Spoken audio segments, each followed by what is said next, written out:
Hi friends, இன்றைக்கி நெத்திலி கருவாட்டு குழம்பு எப்படி செய்கிறதுன்னு பார்க்கலாமா? வெங்காயம், பூண்டு, தக்காளி இங்கே பாருங்க, சுடுதண்ணியில் போட்டு கருவாடு க்ளீன் பண்ணி வச்சிட்டேன். புளி ஊற வச்சாச்சு.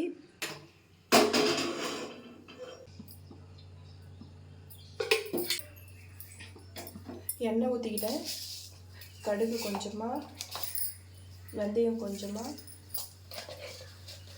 சீரகம் கொஞ்சமாக போட்டுக்கிட்டேன்.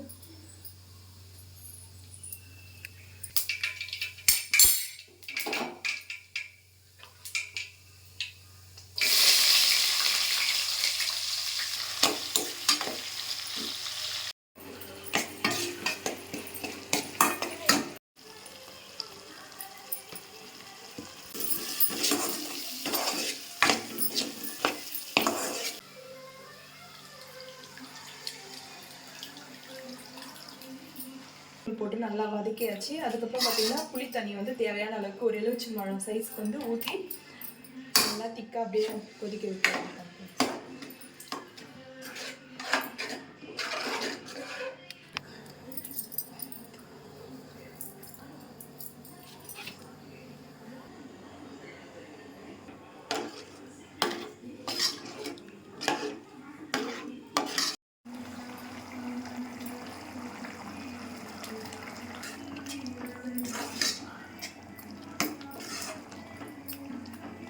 கருவாடு போட்டு நல்லா கொதிக்க வச்சுக்கலாம்.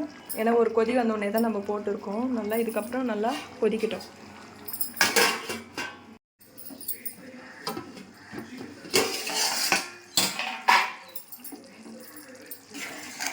சூப்பராக எண்ணெய் பிரிஞ்சு சூப்பராக ரெடி ஆயிடுச்சு பாருங்கள் கருவாட்டு குழம்பு.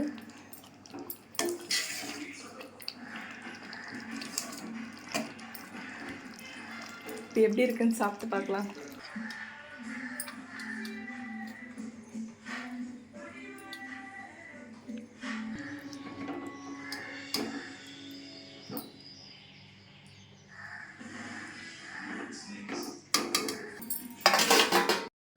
இப்போ எப்படி இருக்குன்னு சாப்பிட்டு பார்க்கலாம். சூடாக இருக்குது, நல்லா டேஸ்ட்டாக இருக்குன்னு நினைக்கிறேன்.